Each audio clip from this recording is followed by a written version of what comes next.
Because the scriptures say 2/3 are going to be cut off and die, right? So the third part that's going to be left, how is the 2/3 going to come back? The 2/3 are going to come back through the 1/3. The 1/3 that make it out of here, out of this destruction, from being here in Babylon, and the ones that are scattered throughout the rest of the four corners of the earth that the angels pick up and take in the chariots. When we come back down to this earth after the destruction, the ones that die are going to be bred back by the ones that make it.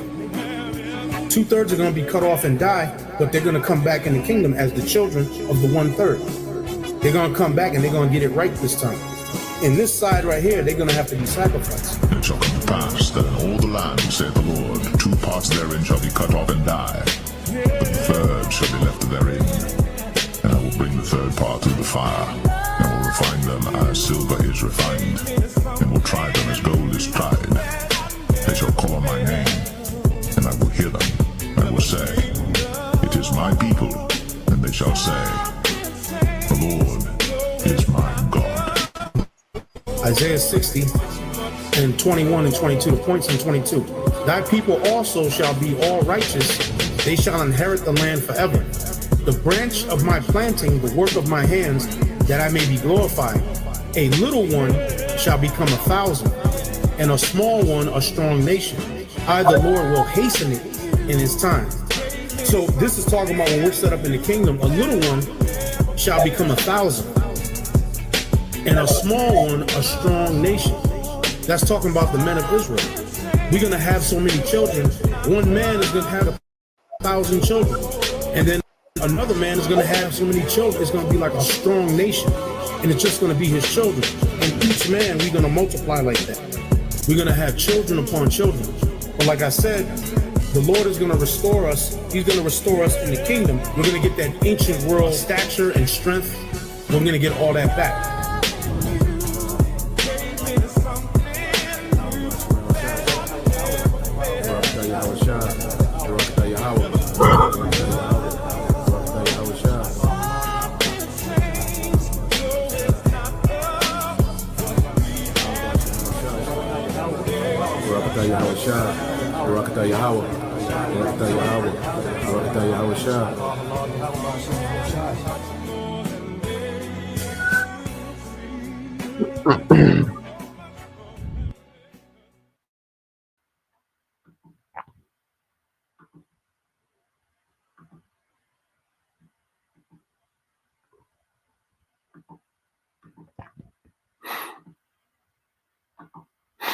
All right, Shalom. First and foremost, I would like to give all praise honor, and glory unto Yahweh, Bahashem, Yahweh Shah, Bahashem, Kakwadash, and double honors unto the apostles and the elders of GMS who rule well, teach well, being great examples for his younger brothers. And peace and blessings and salutations to the whole lake out there pushing his word and truth and in sincerity across the four winds. In the name of Yahweh Bahashem, Yahweh Shah, pushing to get up out of here. Shalom to the hopeful elect, the believers, the listeners who may have came back to the obedience of the scriptures through faith in Yahweh Bashim Al Shai.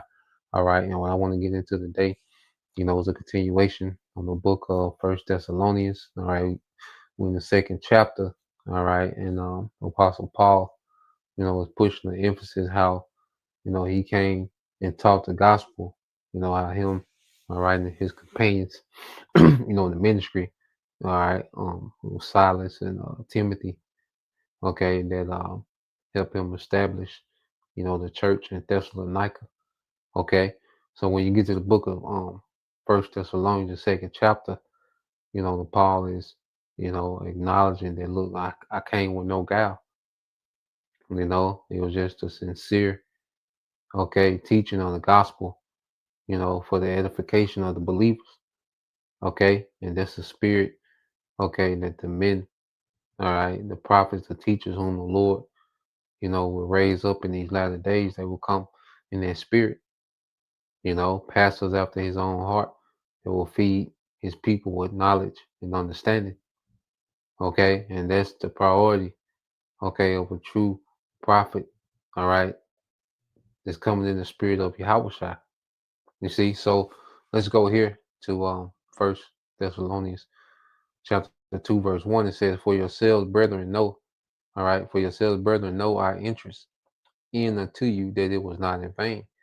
But even after we had suffered before and were shamefully entreated, as you know, at Philippi, we were bold in our power to speak unto you the gospel of the Most High with much, all right, contention. Because Thessalonica was, it was hostile towards the gospel.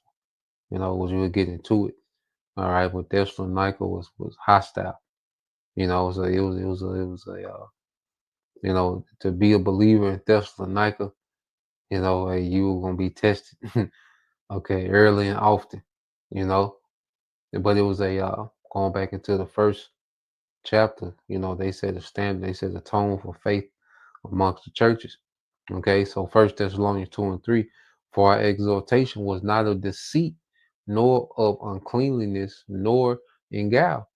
Okay, and you go into this word guile, all right, you're going to get that in Revelation as well. You see, because we're not here, you know, with guile, our apostles and elders. Okay, as the scriptures speak about, you should know, okay, a tree by its fruit. Okay, and you look at the sincere men that follow the apostles and elders, well, it's just about the sincere edification. It's about this word going out. It's about being a watchman. It's about prophesying. All right, it's about increasing the understanding, teaching Yahweh. Okay, Strong's G 1388. Dallas. Dallas. all right, Dallas. Okay, which goes into craft. All right, deceit or guile. Okay, and the true men of Yahweh Bashem Al Shah, they wouldn't come in craftiness and deception and guile. Well, there's a lot of that going on. And we in the time now is like, well, if you can't see it, then it's a great chance it's not meant for you to see it. It's meant for you to be deceived. You know, whether it's the Christian church, okay, or whether it's false Israelite camps. Okay, the Lord is making it plain and obvious. Okay, that these men are full of guile. All right, but the elect, all right, beginning with the first fruits, there will be men, okay, that will have a record of having no guile. Okay, when you go to Revelation chapter 14, verse 4, and it says, "These are they which were not defiled with women." All right, we're speaking of other doctrines, okay, other philosophies, for they are virgins.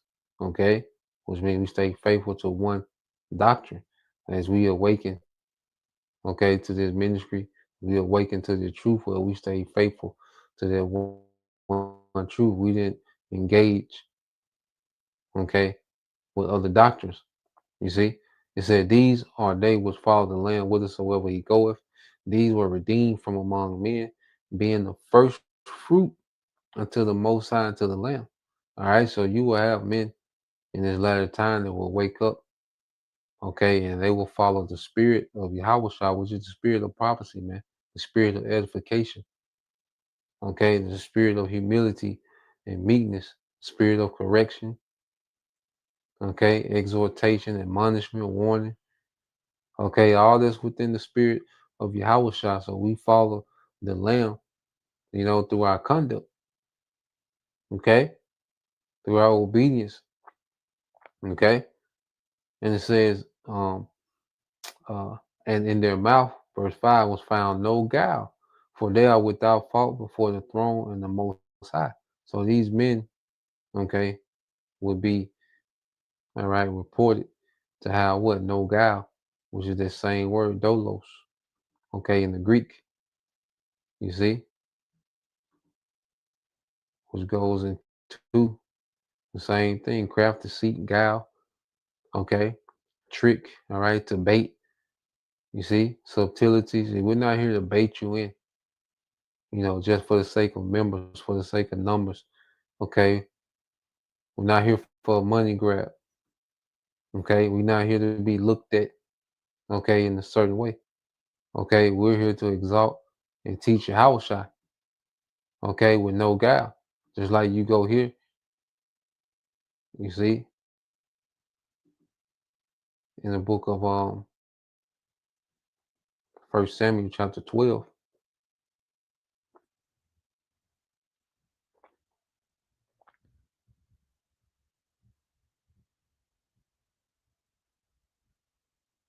Start at 1.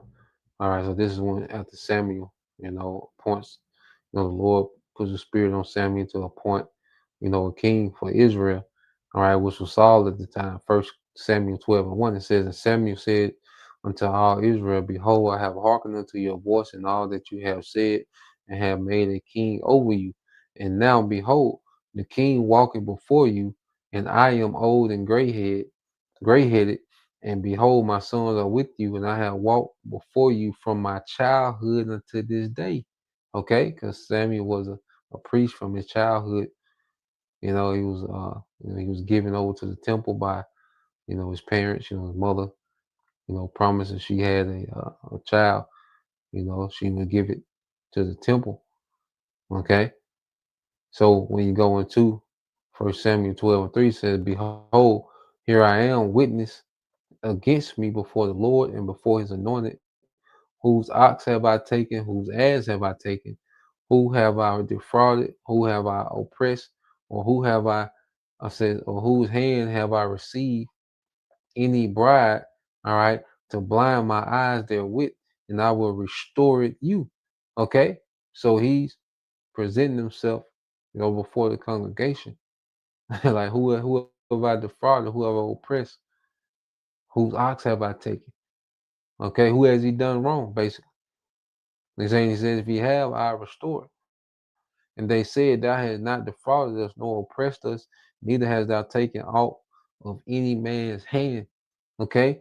So the apostles and elders and the 600 men under them had that same report. Well, will we endure to the end with that report? We haven't patted you down. We haven't grifted you. Okay? We haven't extorted you. Okay? We haven't, you know, Patreon you to death, and you see all this merchandise for you, sell you prayers and sell you name, marriage counseling. We haven't done all these things, man. Okay, so within the remnant, there's a few men, a few teachers who the Lord has established, sincere prophets that will have their report of not doing it. Okay. So going back into it, 1 Thessalonians 2:4, and it says, but as we were allowed of the Most High to be put in trust with the gospel, even so we speak not as pleasing men, but the Most High which tried our hearts. Okay, and see, the Lord put the Spirit on us to just be raw with the truth, man, to be just come with this pure word. Damn, who would offend? Okay, because the fences must come, but true edification has to go out. Okay, and to really edify, you gotta, all right, detach from the emotions of men. Okay, so going back into it, it said, nor neither at any time use we flattering words, as you know, nor a cloak of covetousness for Most High's witness. Okay, you see, we're not here to impress you with our vocabulary. We get into words. The Spirit's on us to be scholarly and go into things. Okay, but we don't put emphasis on making a particular appearance, okay, or creating this character that you fall in love with. No, we here to edify, you see, and bring out the understanding of the matter, okay, prepare the minds of the elect for Yahweh Shai. Okay, it said, nor of men sought we glory, neither of you, nor yet of others, when we might have been burdensome as the apostles of Hamashiach. Okay, so the Apostle Paul, he's just laying it out. Like, look, we didn't come to be a burden. Even though We have the authority of apostles, to ask for things. Okay, but he was like, nah, we're not here to be no burden. Okay, we're here for the growth of the church, the care of the churches. All right. First Thessalonians 2:7 said, but we were gentle among you, even as a nurse cherishes her children. So being affectionately desirous of you, we were willing to have, we were willing to have imparted unto you not the gospel of the Most High only, but also our own souls, because you were dear unto us. Okay. So Apostle Paul is like, look, we dealt with you like a nurse will cherish her children. Okay. It was all about the care and the building up, okay, of the church, man. Being tedious, okay, sacrificing, themselves. All right, Jehovah Shai, he showed us, he set the standard of sacrifice. It said for, Jehovah Shai, he didn't have a lot going on outside the ministry. His thing was the ministry. You see, and eventually, he had to be the ultimate sacrifice. All right, but he set the standard of sacrifice, man, being about the Father's business. You see, and we follow that example. We got our, situations, okay, but we are constantly, all right, are making those sacrifices for the ministry's sake. It said, for you remember, brethren, our labor and travail, for laboring night and day, because we would not be chargeable unto any of you. We preached unto you the gospel, okay, the gospel of the Most High. Ye are witnesses in the Most High also how hollowly and justly and unblamely we behaved ourselves among you that believe, as you know how we exhorted and comforted and charged every one of you as a father doth his children. Okay? So Apostle Paul, he put a lot of emphasis, when it came to the care for the churches, man, and their well-being.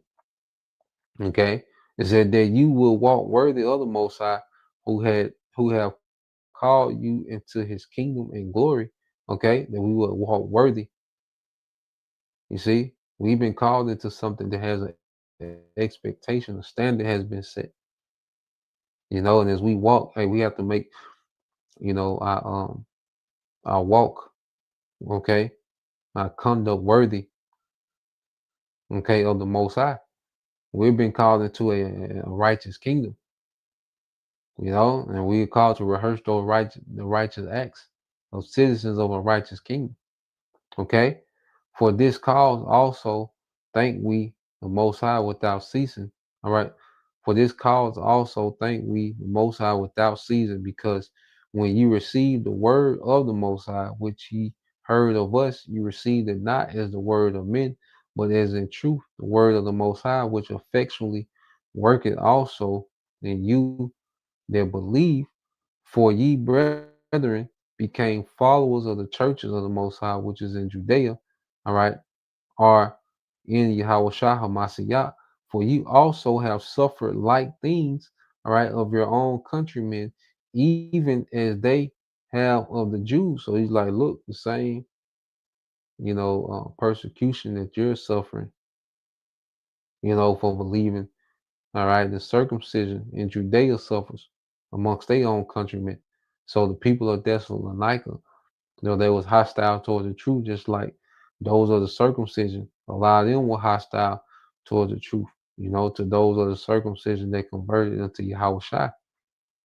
Okay, verse 15, who both killed the Lord Yahushua and their own prophets and have persecuted us. They please not the Most High and are contrary, all right, to all men. You can't deal with them niggas, man. Apostle Paul, like these niggas, they just contrary, to all truth. Once you see that spirit, okay, today, men are just contrary. Even men with fringes on, they're just contrary. Their whole thing is just to be All right. Matter of fact, let's get this word. Then we're gonna get that as well. Because Yahweh Shai mentioned it. So you always had people, okay, that will be hostile towards the prophets, man. Okay. Because the prophets came, with correction, calling things out. Okay. And that's one thing our people hate, to be corrected in their folly. You see? So look at this word contrary in the Greek. Strong's G 1727. Enantios. Enantios. Enantios. All right. So let's go down. It says over against. It says opposite. You see, opposite. Okay. Metaphorically opposed as an adversary, hostile, antagonistic in feeling or act. Okay. So you see that same energy today, with this simple Christian. All right. And it's mainly who Jake, our own countryman, Jake.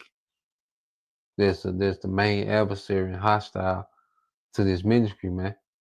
Okay. But that's the report that Jake got of being hostile to their own prophets. Okay, their own well-being. Okay. But when you go here to the book of Matthew 23, okay, and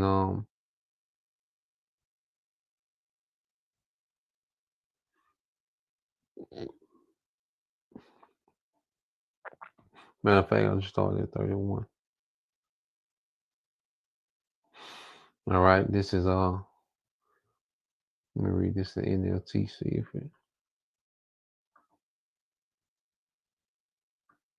Matthew 23 and 29, it said, "What sorrow awaits you, teachers of religious law, and you Pharisees, hypocrites, for you build tombs, all right, for the prophets your ancestors killed, and you decorate the monuments of the godly people your ancestors destroyed. Then you say, if we had lived in the days of our ancestors, we would have not joined them in killing the prophets. But in saying that, you testify against yourselves that you are indeed descendants of those who murdered the prophets." And it's telling what fill your measure. We read in the KJV. All right, because you have certain men, that's their measure, that's their lot, that's their portion to come back and be contrary to the true prophets, man. Okay, he says, go ahead and finish what your ancestors started. Snakes, sons of vipers, how will you escape the judgment of hell? Okay, so you have men. Okay, there's their lot to be born and just to be an adversary, man. To be antagonists against the true prophets. You see, they just feeling the measure because they are their forefathers coming back. They did that. Everybody's coming back in their lot. Everybody's recycled back in their lot doing what they was doing. Okay. Verse 34 said, "Therefore I'm sending you prophets," because Yahweh Shai was grooming up prophets, the apostles. All right. It says, "and wise men and teachers, okay, of religious law, but you will kill some by crucifixion, and you will flog others with whips," which is giving them over to the Romans. "You will flog others with whips in your synagogue, chasing them from city to city." A lot of that, Apostle Paul went through a lot of that. As a result, you will be held responsible for the murder of all godly people of all time, from the murder of the righteous Abel to the murder of Zechariah, son of Barakiah, whom you killed in the temple between the sanctuary and the altar. All right, so 230 got a lot of blood on their hand, man. Generations of blood. Okay, it says, "I tell you the truth, the judgment will fall on this very generation." Okay, and this generation is back for their judgment. You can tell how these niggas are acting. These niggas with these goddamn paragraphs on the comment board. Okay, these niggas are back. Okay, verse 37 says, "O Jerusalem, Jerusalem, the city that kills the prophets and stones the Most High's messengers, how often I want to gather your children together as a hen protect her chicks beneath her wings, but you wouldn't let me. Okay, and now look, your household is abandoned and desolate, man." Okay, so as Yahweh Shai, All right, it's saying that how the prophets are sent out for your well-being. Okay, but you will have Jake that will be contrary to the prophets because they're stuck in the fence. Just like these niggas today, they're stuck in their offense. Okay, niggas are still stuck on something that came out 5 years ago, 10 years ago, 15, 20 years ago. Niggas still offended at that. Okay, still feel some type of way. All right, so they make it their life goal is to disrupt the true prophets, man, to be contrary, to be antagonists. All right, well, we're gonna see, okay, how that play out. Okay, so going back to 2 Thessalonians chapter 2,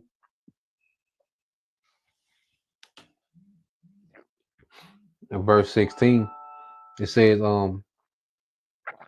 forbidding us to speak to the Gentiles that they might be saved. There was a circumcision. They was pissed. Paul teaching to Israelite foreigners, it said to fill up their sins always, for the wrath is come upon them, all right, upon them to the uttermost. But we, brethren, being taken from you for a short time in presence, not in heart, endeavored the more abundantly to see your face with great desire. Wherefore we would have come unto you, even our Paul, once and again, but Satan hindered us. For what is our hope or joy or crown of rejoicing? Are not even ye in the presence of our Lord Yahweh Shah Hamashiach at his coming? For ye are our glory and joy. And the whole purpose of these lessons, man, is to forward salvation, man. You brothers and you sincere sisters is about, your salvation when we teach this word, putting you in a mindset that's geared towards deliverance, making it out of here, man. That's our joy. That's the payoff. Because we know Yahweh Shai gonna give his men everything and then some. Okay? We're not tripping. We're not here to get rich off the church. We're not here, all right, to be worshiped by the church, be praised by the church. Okay. No, man, we here to teach, and Lord willing, we all endure, man, and that's gonna be our joy. That's why the cherry is gonna be, a unspeakable joy. So that's the point. Lord will, you brothers, all right, and you sisters edified once again. I want to give all praise and glory unto Yahweh, Bahashem, Yahweh Shai, Bahashem, Rakakwadash, and double honors unto the apostles and the elders of GMS who rule well, teach well, being great examples towards younger brothers. And peace and blessings, salutations to the hopeful like Shalom.